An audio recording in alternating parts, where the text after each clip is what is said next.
Welcome to this session. In this session, we are going to learn how to measure the rigidity modulus of the material of the given wire using torsional pendulum. When the mass is twisted about the axis of the wire will exert a torque. Where it will exert the torque on the mass, so tending it to rotate to its original position. If we release the twist, the mass will execute a periodic oscillation about the axis of suspension perpendicular to the plane. This oscillation is what we call it as torsional oscillation. So it is just like twisting a wire and which tend to oscillate it. And here, in order to find the rigidity modulus, first of all we have to measure the moment of inertia of the given disk. In linear kinetics, we know what a inertia is. It's a resistance to the acceleration and it is a measure of mass. But here we are making the torsional pendulum to oscillate. That means we have to take a rotational kinetics, so which implies the resistance of body to its rotating acceleration, and it is a measurement of amount of torque which is required for the change in angular momentum. Actually, this moment of inertia concept is what we are using in the rotating the flywheel and the steering force on the control of the surface in the aeroplane and so on. So it has various application. And here you know that rigidity modulus is the ratio between shearing stress to shearing strain. So here, what is that shearing stress?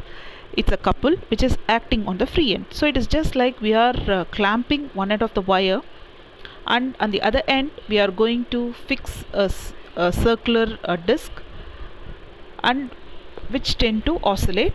So the couple act on the free end, so which we call it as a shearing stress, the force what we are going to apply, and there is angular deformation in the fixed end which we call it as the shearing strain.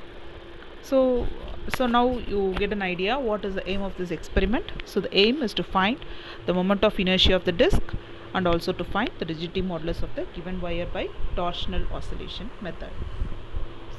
So these are the apparatus required. So we require a cylindrical masses, which we call it as a symmetrical masses because both has same mass of about 200 gram, a circular metallic disc, and then the given wire. So it can be made of a brass, steel, whatever may be the material. We are about to find what is the rigidity modulus, so which measures the elastic property of the material, stop clock, meter scale, screw gauge, and G clamp in order to fix the iron stand.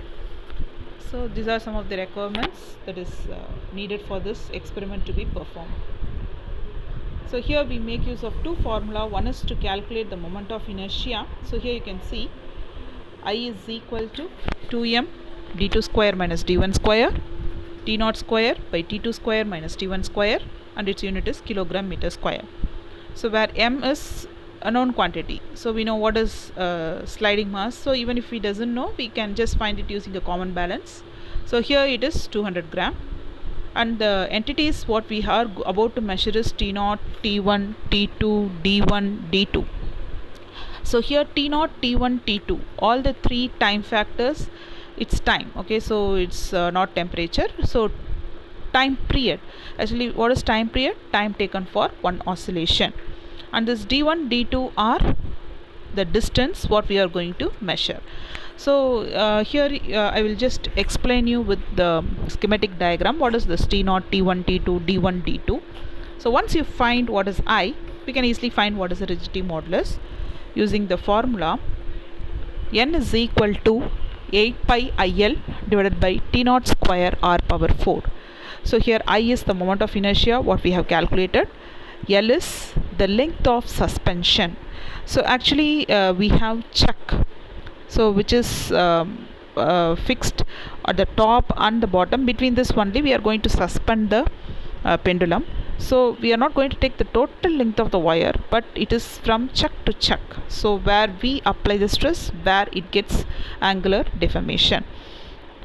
T naught is the time period, R is the radius of the given wire, so which we are going to determine using screw gauge.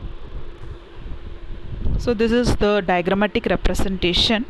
So as I told you that you can see the chuck. So between the chucks, so you can see this is one chuck, this is a chuck. Between this only we are going to measure the length of suspension. And you can see three diagrams. The first one without any sliding mass. So we are going to make the pendulum to oscillate and find what is the time taken for 20 oscillation. So once you find what is the time taken for 20 oscillation, divide that by 20, that will give you what is a time period, that is time taken for one oscillation. We are just noting down that as T0.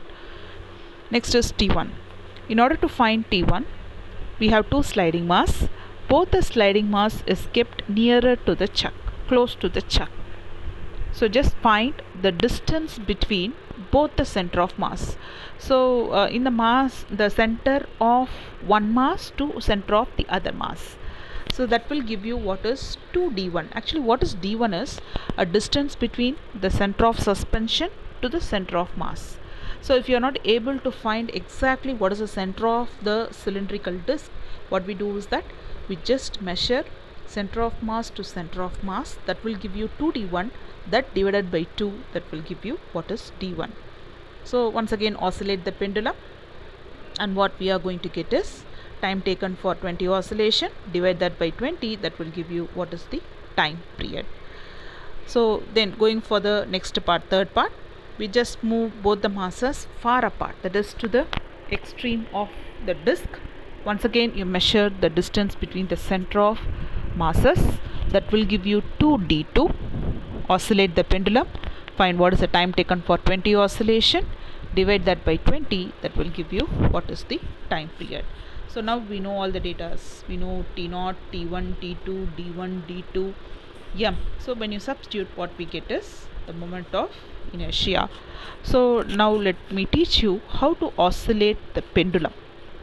The oscillation is very important because when you are oscillating the pendulum, it should not wobble, that is it should not vibrate, and it should not swing. As in the case of simple pendulum, it swings, we find the to and fro motion, but here we are not supposed to find the swinging motion, rather you are about to find the oscillation.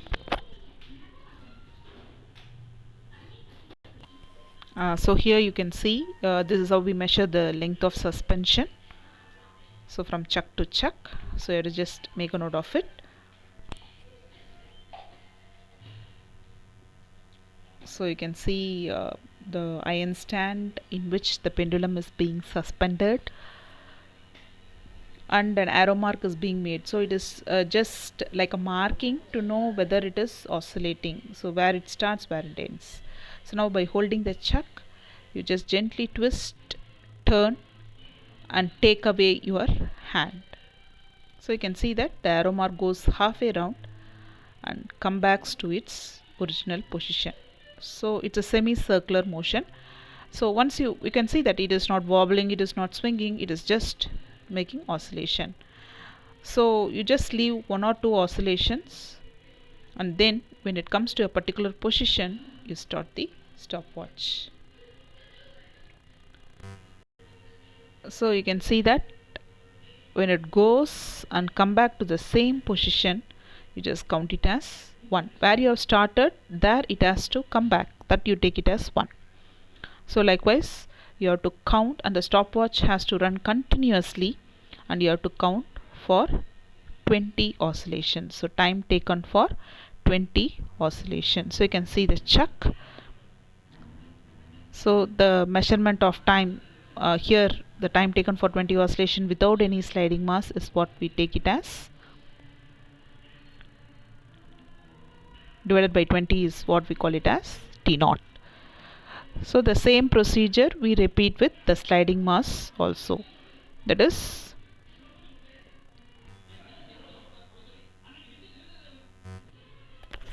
with the sliding mass close and with the sliding mass far apart. The same procedure is repeated. So once we find the value, just record all the values in the tabulation. So from the values T0, T1, T2, D1, D2, we substitute and find what is the moment of inertia. So this tabulations you can just record all the values, and R is the radius suspended wire, and in the basic instrument measurement, that is video, I have told you how to make use of screw gauge to measure the thickness of the given object. So you can just have a glance at the video and find how to find the thickness. So once you find the thickness, that is the diameter, you find the radius. So now we have all the entities, substitute all the values, that will give you what is the rigidity modulus of the given wire. Thank you, students.